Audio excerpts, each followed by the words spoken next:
Welcome to Authentic Living with Roxanne, a place where we have conscious conversations about things that really matter in our lives. And now here's your host, Roxanne Derhodge.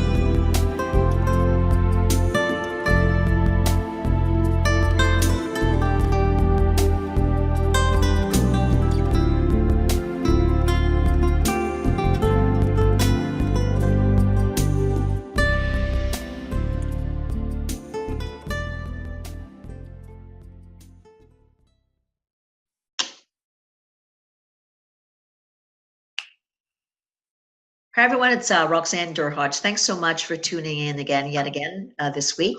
So today I have I would say a friend that I just met through the Professional Speakers, Canadian Association of Professional Speakers, or CAPS like we call them.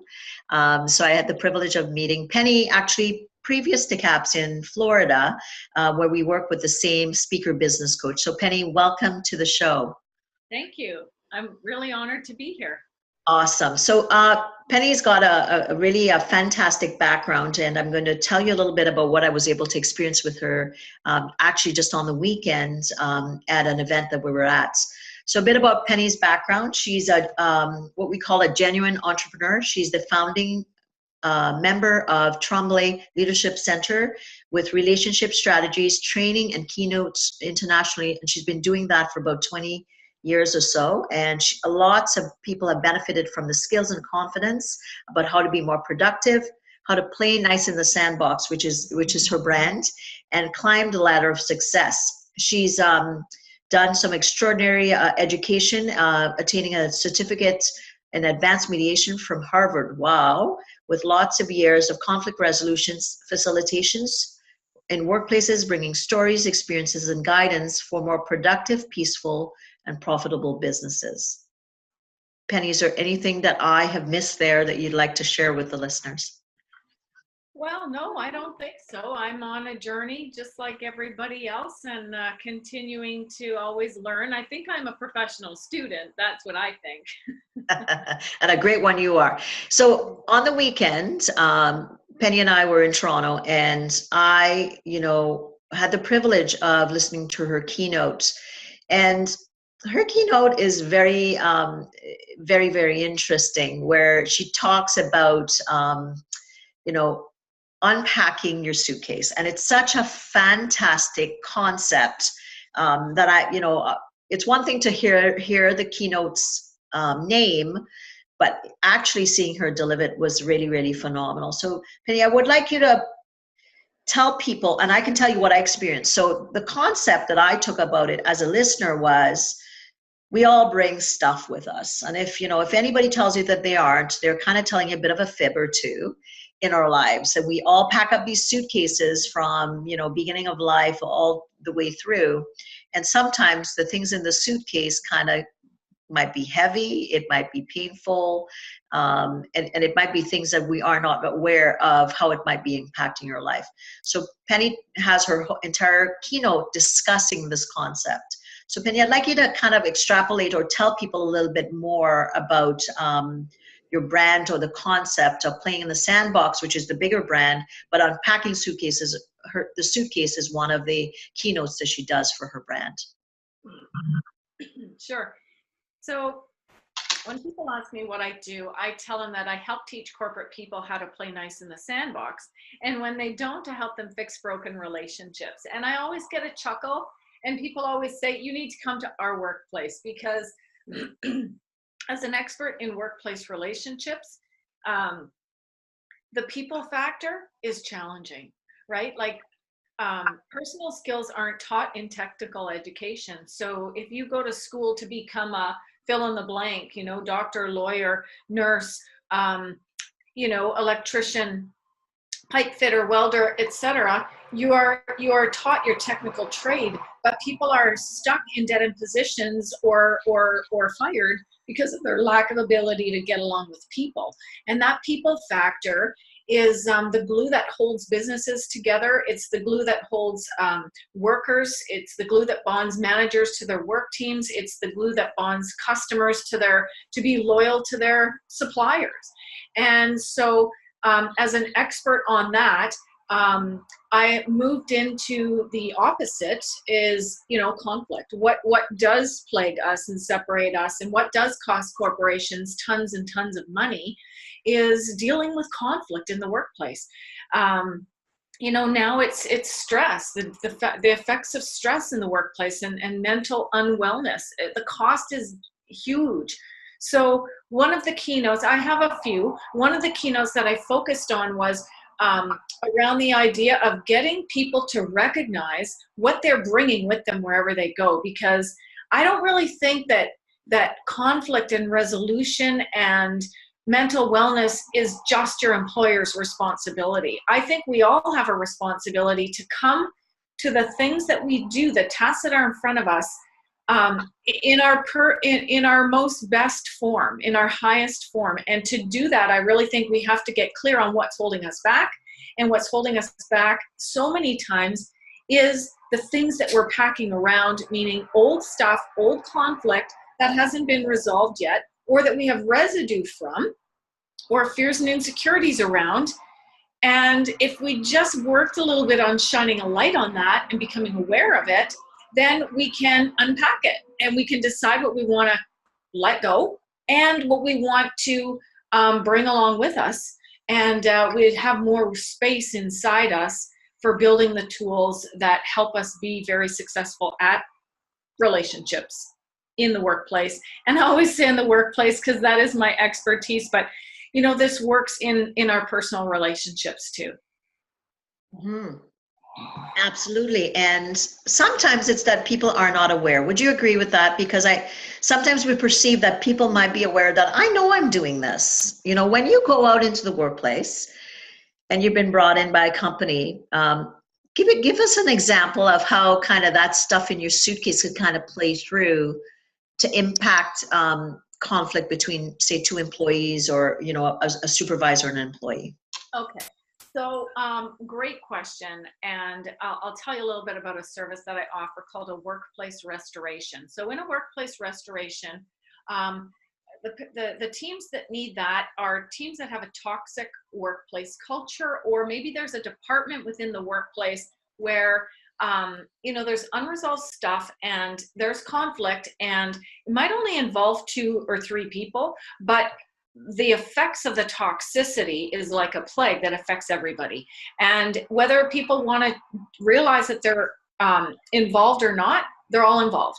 If you just go to work and do your thing and turn a blind eye and don't get involved, you're playing a part in the conflict by not showing up as your full powerful self and perhaps giving it a voice and speaking to it and talking about how, the workplace could be more healthy for you. So people don't quit jobs, they quit managers, they quit teams, they give up because it's not worth it anymore. It's not worth that check that they're bringing home to be so unhappy where they are. So in a workplace restoration, what I do is I make time to meet every single person one-on-one, and I do some coaching in that. I want to find out, I have a confidential conversation. I want to find out who they are, what they do, how long they've been there, and what could be better. What's going on, and I build trust with them because it's a confidential conversation, and I honestly do not use that. I do not take that out of confidentiality ever. But what I do is I try and get underneath what's really going on. Like, it might look like there's an issue here, but under that, that's just the tip of the iceberg. Under that, there's a whole other, monster that's looming, and I just help them shine the light on that. So here's an example.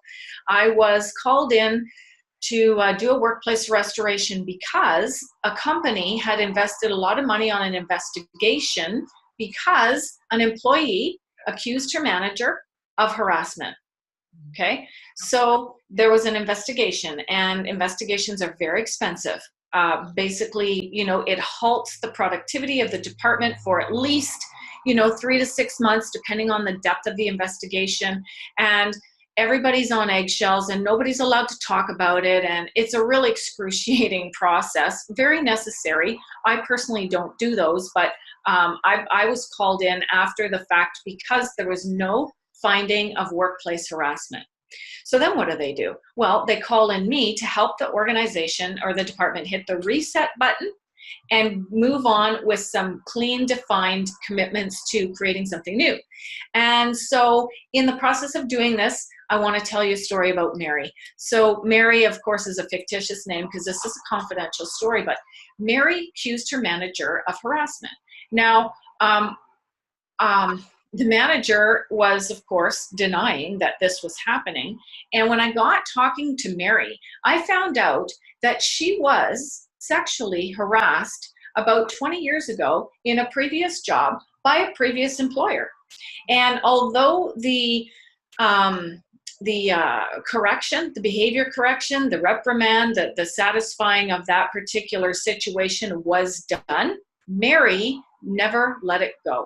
She never really unpacked it to a point of finding peace with it. So therefore, that stuff she was carrying in her suitcase in real time kept showing up. The manager that she had currently was sharing with her, just things that a manager would share. I mean, when you're leading a team of people, you have to roll out orders and you have to correct behavior. But to her, it was harassment. And once she got to see where that conflict and the residue and the perception was coming from, that it wasn't a present time situation, it was from the past, she put two and two together to realize, you know what? This part is mine. And of course, the new manager didn't know any of this stuff. So once he got an idea of what was going on, because she shared with him, he was able to adjust his behavior and be a little bit more empathic to her and her needs. So that is an example of how what's in our suitcase plays, it keeps playing itself in the future. And what I like to recommend is you have to make peace with your past so it stops screwing up your future. So those are some of the things that real life examples I see time and time again happening in conflict in current time, but it's really previous stuff. So she was already projecting things onto this manager who was just trying to manage. So in that scenario, when you interview the employee and the supervisor, obviously, did you have them in the same room at some point? Or Yes. You did. So you kind of found out at first, you kind of knew the different, perspectives. And then at some point you kind of facilitated them sharing kind of what their perceptions were and what she felt comfortable to share with the manager, that this is what was going on for her, to allow the manager to share with her kind of, this is what my intention was. I was not malintentioned in any way. We have to run a unit. We have to run a company, blah, blah, blah, blah, blah. Okay. Right. Interesting. Yeah, it is interesting because, once you hit that reset button and you can commit to putting everything in the past behind you, at least you have a commitment to something new. Now, how to stay on track with that commitment is, we have to remember that old patterns die hard, right? Mm-hmm. Like you can be triggered back into that 20-year ago workplace just like that. And we have to realize that and recognize it and know what's ours. We have to know what's ours and what's not ours. And in conflict, and really, I think it's very worthwhile to take the time to really work on what we know is our own work that we have to do. Now, can I ask you a question? I'm curious because I'm wondering if the listeners are also wondering. So something like that happens in a company, right? Word gets out that maybe there's little whisperings about, there's something that kind of happened. We don't know what happened, but, Mary's kind of quiet, or the manager's kind of different, and people kind of know something's happened, but maybe they don't know the facts. I'm assuming this, Penny, so you can tell me otherwise. Then you resolve it. Yeah. But how do you deal with the others that kind of are on the peripheral effects to help them also function and go back to recognizing whatever happened, whether they knew the details or not, is gone? What do you do with them? Okay. This funny word that came up in my mind, and it's nunya. And you know what nunya means? It's none your business. So sometimes people just have to realize that other people's what's been discussed behind closed doors is really not necessarily their business, and that they can just continue moving on. That's probably a funny or a less effective way to deal with it. How I deal with it in my process of a workplace restoration, when I'm meeting everyone one-on-one, I get to understand who needs to have a conversation, who needs to be mediated, who needs to come together with a mediator, and I am a mediator, and work things through until they find resolve, right? And it's interesting, it doesn't take long. It really doesn't take long when you use some key steps. And so I'll facilitate a conversation where, I think that people who are entangled in a conflict that needs to be resolved first before the whole department gets sitting together for a conversation, I'll make sure that those littler conflicts are dealt with first. So in this case, Mary and her manager, I sat them down together and we went through a mediation, okay? So that they both could understand each other. The boss could understand Mary, and then Mary could understand the boss. And then once there's this level of understanding, this is where you have conflict dissolve. Okay, so you don't necessarily need a conflict resolve because you have a conflict dissolve, because there is just a whole new understanding. And at the end of the day, that's what the human spirit desires more than anything. Next to food and shelter, the need to feel understood is the need of the human spirit. So when we can move to that step, man, you'd be surprised what just falls off. Okay, now the rest of the team is still, sitting there going, now what's going to happen, or what's even happening, or I don't even know what's happened. What I do in my process is I bring the entire team together for an authentic conversation. And I do this circle style. I've done a lot of work with First Nations people, Indigenous people of Canada, and that's their way. They sit in a circle. There's no boardroom table in between us. There's no desk in between us. It's a circle, and we sit on chairs, and I facilitate that process, and I make it a very safe and comfortable process for people to have conversation and talk about unsafe things. These are things that people don't want to talk about. But once we go through the conflict, we're on the other side of it. And I often say that there's only one way through conflict, and that is through conflict. The antidote to conflict is to go through it. Right? Like, not around it, over it, sweep it under the carpet, pretend it doesn't exist. No, it's through it. You have to be willing to go through it. And life isn't just about feeling good. It's about doing what's right. And at the times when we're going through conflict, it doesn't feel good. But what's on the other side feels amazing. Absolutely. And it takes a courageous conversation to put context to that. When you're meeting with a big company, are you speaking to the one event, or are you just talking generally about what kind of things people might need to have better conversations or be more authentic in the workplace? When you get training, if it's a large, if it's just like, bringing skills and possibilities to an organization or department, and they want training, I will do it, like seminar or workshop style, do some breakout sessions, do some role play. I'll be bringing in an actual real life sandbox, and some actors and role players. And I think, Roxanne, you're going to be one of those people, being a psychotherapist and so do I get to throw sand at people? But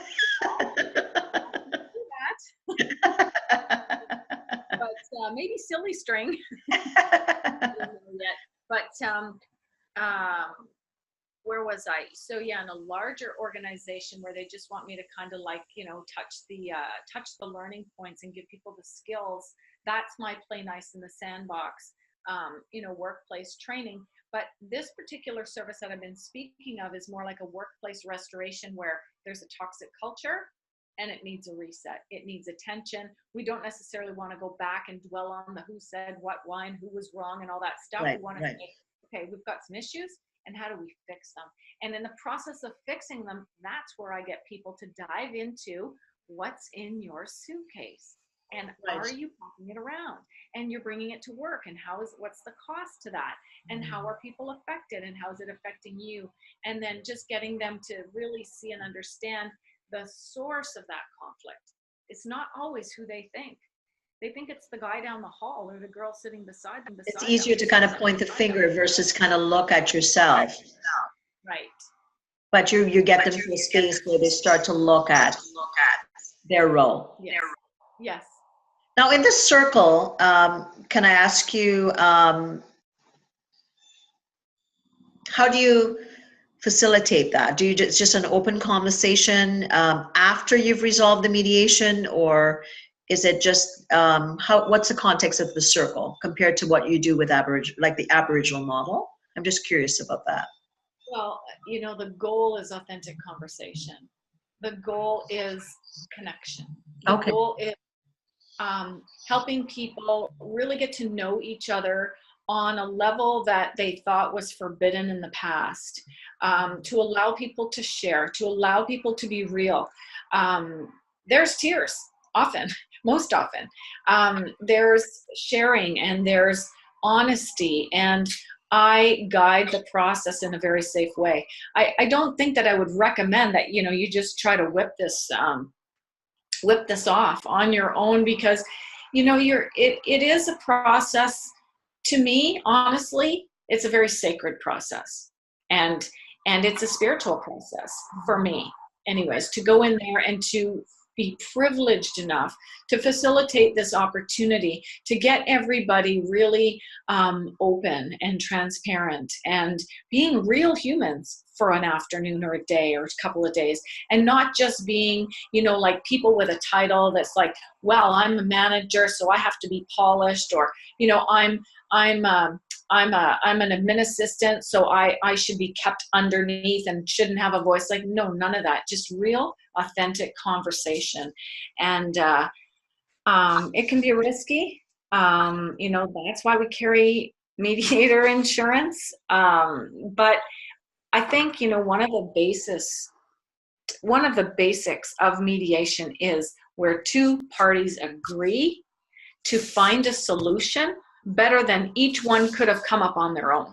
Right. That's really, in my opinion, the definition of mediation. It's about two people wanting to find a solution. Now, can you give me an example about when you go into a workplace? What's are you generally being called in because of performance issues? Like what is it that companies called you in for? And kind of what's kind of the typical scenario you might get asked in for? Okay, so I don't know that there's a typical. Every situation is very unique. I'll give you an idea of a really great example that sticks out in my mind from a organization that, and this is, it's hard to talk about this because it's all confidential, right? So an organization that looks after children is struggling with conflict, and there's a formal complaint being written up and about to be lodged. So, a formal harassment complaint, or a formal discrimination, or, sexual harassment. Once that gets formally lodged, that goes into a big machine, and that's a problem. So right before that happened, leadership came to me, said, we have an issue. Do you think you can help us out? I said, yes. And what I did was I did a half-day workshop, and I was just coming in as a third-party, facilitator who had some skills. And of course, everybody knows that the workplace culture is suffering, right? So some of them really want to come and some of them don't want to come at all, but I engage them. I rein them in because I'm an expert. I'm subjective. I don't have relationships with these people. I'm not emotionally connected to them. I've got lots of experience and information, and I pique their interest. And then after that, what we did was we did the personal interviews, and everybody had a chance to meet me, and then we got together for a circle. And so I can't even remember your question, but I think it was around, like what types of people and what types of problems. So the problem was that somebody was feeling discriminated against. Oh, okay. Discrimination. She was foreign, and she was kind of leaning on that as a crutch, or like a reasonable excuse as to why people were treating her the way that they were treating her, and she was retaliating, and her spouse was getting involved as well, and wanting fairness and whatnot. And when we looked at the dynamics and the personalities of all of the players involved, we were able to really sort things out. So here's one thing I want to say about conflict. Imagine that conflict is like this big ball of knotted ropes, all different shapes, sizes, and colors, right in the middle of your circle, your workplace circle. What if everybody could just reach in and take what's theirs and say, this is mine. This is mine. This is how I've contributed to the conflict. I own this. If everybody can do that, and trust me, everyone has a piece in that rope, then there's nothing left, right? Right. So it's about taking ownership. It's about owning your stuff. It's about being honest and vulnerable and speaking in the human connection. We don't get that from digital communication. We don't get that wow factor fuzzy feeling from an email that gets sent out, right? So these are the skills that I help people foster, and then I do follow-up sessions afterward. And I really encourage people to use the face-to-face, to use that, the potential that we were given by our Creator, and to be able to just go and work and talk it out when things aren't going so great, to talk it out, to ask, hey, can we talk? Because this is a skill that we're losing. We're losing the ability to have face-to-face conversations because we spend so much time hiding behind screens and text messages when you're in conflict, and emails and stuff. Not effective. Not effective at all. Perhaps to lay down the formula or the commitments after you've resolved and you want to keep people accountable and you want to stay on track. Absolutely. So that's fantastic, right? I love what you said about if it's like a big, ball of yarn, and we all kind of took our piece away and took responsibility for how we impacted what has developed. What a beautiful analogy, Penny. I love that. And I'm sure you use it too a lot, because really, when we kind of get oppositional, their backs get up. And like you said, we don't get together. We don't, we kind of hide behind screens and texts, and, we don't walk down to someone's office when we're having conflict, which heightens it, and then it turns into something else. So sometimes it's like I say, it's having those authentic conversation instead of hitting the crest of the wave. It's kind of going to the bottom of the current to kind of look for what's there so that you can clear it out, right? Yeah, so great analogy. Ooh, I like that one. The crest of the wave versus the bottom of the current, because the current is what's making the wave. Absolutely. Now, with organizations and productivity, I would like to talk a little bit about that.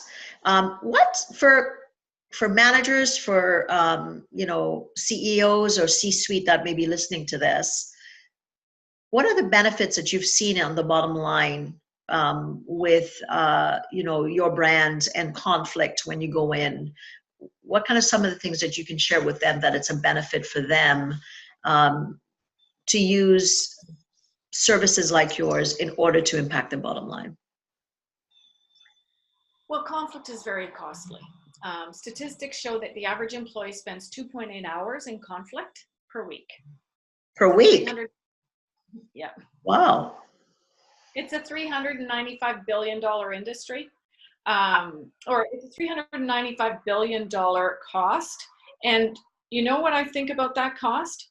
That's everyone's responsibility, not just the bottom line of the corporation. You know, what if your company could use that money for other things? Mm-hmm. You know, are you looking for a raise? Would you like to have better work conditions? Would you like to have, I don't know, there's budgets, right, for everything, and they're getting tighter and tighter, and I really don't think that we should have to afford conflict. We don't have to.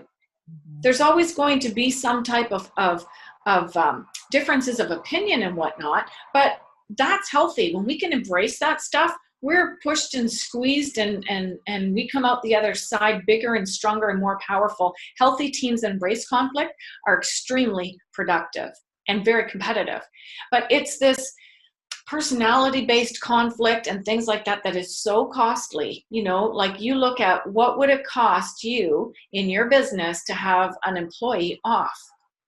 Mm-hmm. Well, it's paying somebody to be off, and it's paying somebody to replace them. Right? So it's extremely expensive.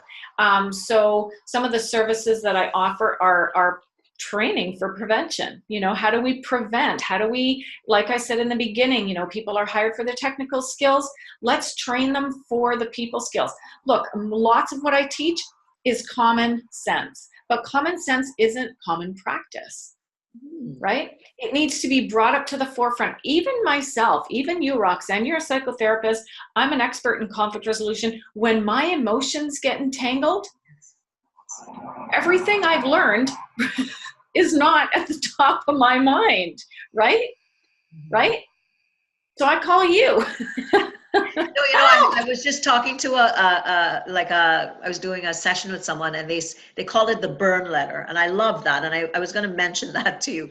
And what he would do is he would get emotional, and then he would rattle off this letter, and he sent this letter, right? Which I was like, whoa, wow. And then, you know, the person that I was having the meeting with said, those are called burn letters. Don't deter yourself from writing them, just burn them. And I thought, yeah, because as soon as this prefrontal cortex goes off, we're having a bit of a dance party in the emotional part of our brain, to your point, and then we're like running on adrenaline and cortisol, and what happens then? It's not pretty until you calm down, you step aside from the situation, and you look at it more objectively versus subjectively, which is kind of what we all do it. We're human beings, right? Right. You know, once we get caught up in our emotions, it's difficult to understand what role we're playing in things. And then, you know, how people are, we get, you know, you get defensive, our backs goes up, and then we get more polarized, and then we know what happens, right? It's like, you know, the great divide gets worse and worse. So definitely the cost is very high to organizations. Right. And so workplace restorations is another service that I offer, conflict resolution, mediation. That's all kind of what I call a workplace restoration. I do coaching for individuals, and I do keynotes. I want to, you know, help teach the masses, audiences, just, you know, from a more bird's eye level, a broader perspective about the effects, or, you know, the effects of packing around conflict. And so therefore the suitcase keynote was born. And one of the props in my suitcase, you didn't get to see, because I didn't pull it out of my suitcase this weekend, but it's a great big ball of knotted rope. And I commit to you, Roxanne, I will do a leadership tip with a video, and I will talk about this concept of the knotted rope, because it really helps people see that there's a piece of that conflict that's theirs. And, you know, and even if they don't think that they're involved, they are. Can I ask you, You one know, last, sorry, go ahead, finish that thought. I have one last question. one thing to leave everyone thinking is that most workplaces have a ringleader, or a person that everyone goes to vent, to talk, to gossip when there's conflict.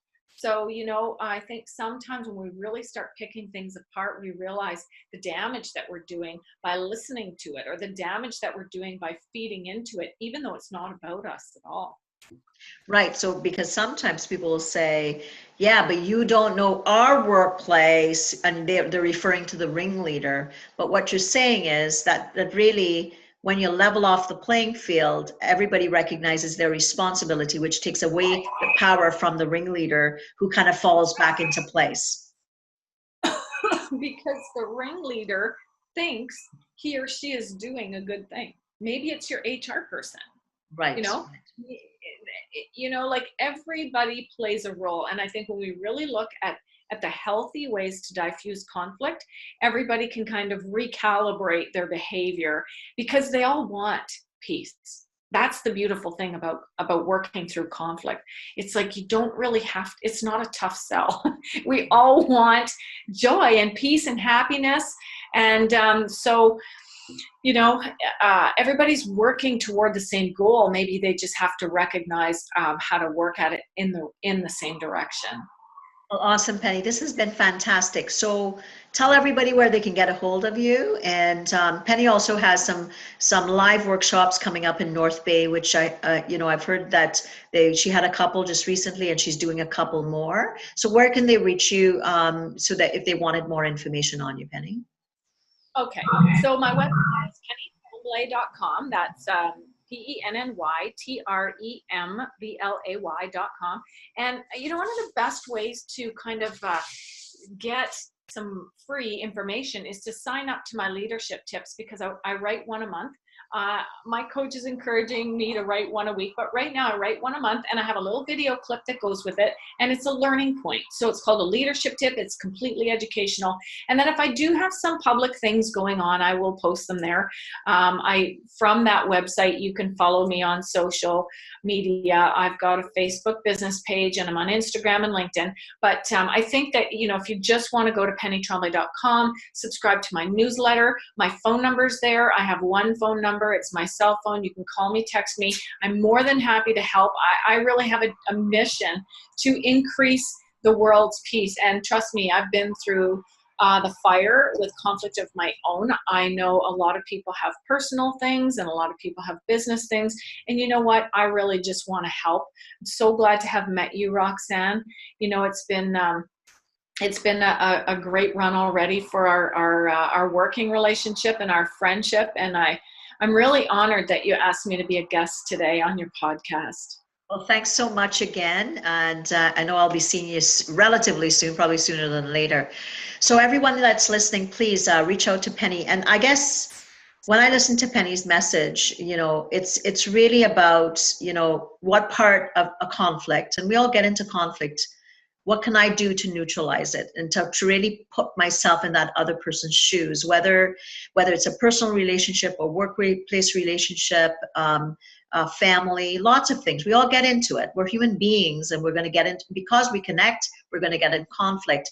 And it's really about taking responsibility for your actions. And if it's needing more at that point, then you get the support that you need from someone like Penny or myself to get the support that you need. So thanks again for tuning in. And if you're needing more information on me, you can go to roxannedurhodge.com/blueprint, which will give you a free course from me. So take care, and we'll talk to you soon.